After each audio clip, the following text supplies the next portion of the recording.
गए, इस उम्मीद के साथ कि रामलीला मैदान में होने वाला अनशन कुछ न कुछ बदलाव लाएगा। अन्ना की जन क्रांति का सिर्फ एक ही मकसद था, लोकपाल बिल को पास करना और लोगों को भ्रष्टाचार से मुक्त कराना। इसीलिए शायद अन्ना ने 13 दिन का अनशन कर डाला। जी हाँ, वो अनशन जो शायद हम कभी सोच नहीं पाते। जी हाँ, हमारे लिए एक रात तक जागते रहना भी मुश्किल हो जाता है। फिर ऐसा क्यों है? क्यों हम पूरी रात पूरे दिन सो जाते हैं? Open your eyes, come out and fight for your nation. Ask for a strong Jan Lokpal bill. जय हिंद। इतना क्यों सोते हैं हम? खेत हमारा, बीज हमारे, हैरत क्या अब फसल खड़ी है। खेत हमारा, बीज हमारे, हैरत क्या अब फसल खड़ी है। काटनी होगी, छाटनी होगी, आज चुनौती बहुत बड़ी है। कांटे क्यों बोते हैं हम? इतना क्यों सोते हैं हम? सबने खेला और सब हारे, सबने खेला और सब हारे, बड़ा अनोखा अजब खेल है।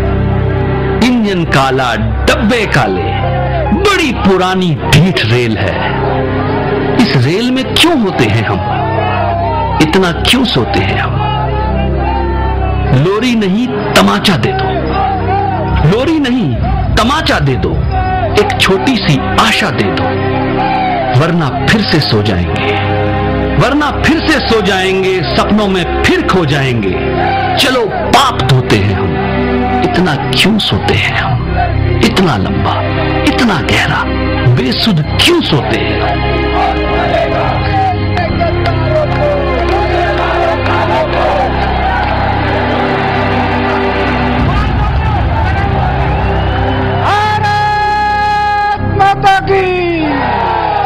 वंदे इंकलाब, इंकलाब। ये जो मशाल जलाई है, इस मशाल को कभी भी बुझना नहीं देना। सारा देश चला अन्ना तेरे साथ में, मिलकर सारा देश चला। राजघाट पर माथा टेक कर जब अन्ना का काफिला रामलीला मैदान पहुंचा तो एक तरह से अन्ना और उनके आंदोलन की पहली जीत दर्ज हो गई। सारा देश चला अन्ना तेरे साथ में, मिलकर सारा देश चला अन्ना तेरे साथ में, देखो सारा देश खड़ा अन्ना तेरे साथ में। आखिर अनशन के करीब 77 घंटे बाद ही सही अन्ना के आंदोलन के लिए कोई जमीन तो मिली।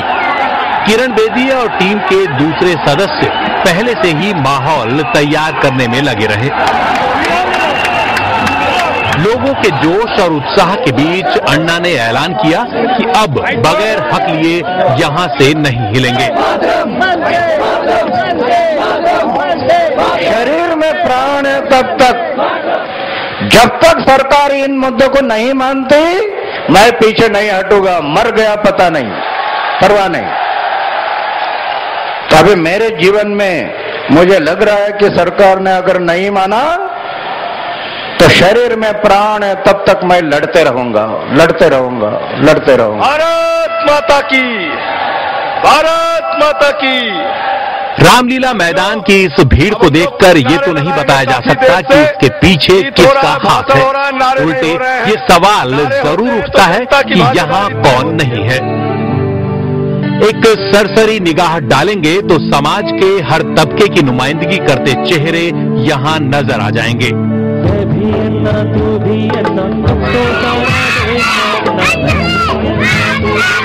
रंग बिरंगे कपड़ों में उत्साहित बच्चे, तिरंगा लेकर जोश में तालियां बजाते और गीत गाते नौजवान,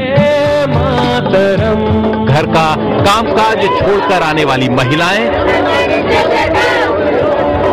और दफ्तर की आपाधापी से वक्त निकालकर पहुंचा आम आदमी। सदियों पुराने भारत को इस भूमि पर खोज रही हूँ। कितना बदल गया है भारत, इस बारे में सोच रही हूँ। कहाँ है कौशल्या पुत्र, कहाँ है मधुर बांसुरी वाला, शायद कहीं और ही हूँ मैं। कहाँ है भारत मेरे वाला, कहाँ है भारत मेरे वाला। भ्रष्टाचार के खिलाफ खड़ा हुआ ये जन सैलाब गवाह है कि जन लोकपाल को लेकर मौजूदा विस्फोट तो एक बहाना भर है। लोगों की नाराजगी किसी ज्वालामुखी की तरह दबाव बना रही थी, नहीं तो मुंबई में 2 लाख लोगों की भूख मिटाने वाले ये डब्बा वाले अपनी 120 साल पुरानी कसम यूं ही नहीं तोड़ते। वो पहली बार हड़ताल पर रहे।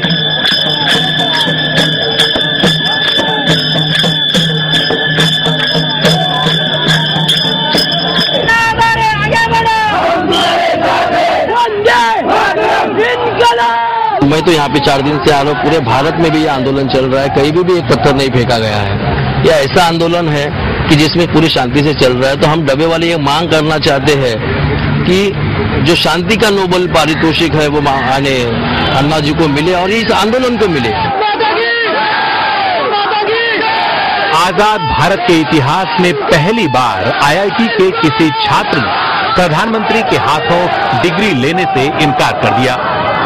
साइमन गो बैक की तर्ज पर PM गो बैक के पोस्टर दिखे। इस बार किसी ने अपने गुस्से को पिया नहीं, जो मन में था बाहर आ गया, इस नौजवान जज की तरह। कभी कोर्ट में सरकारी अफसर आ जाते हैं तो वो अपने आप को सरकारी अफसर ही बोलते हैं, कभी जनता का सेवक नहीं बोलते थे। हमेशा समझाता था कि नहीं, अपने बारे में भी कहता था कि नहीं, I am not government servant, I never say I am a government servant, I am a public servant. When I am public servant, then I must rest. I am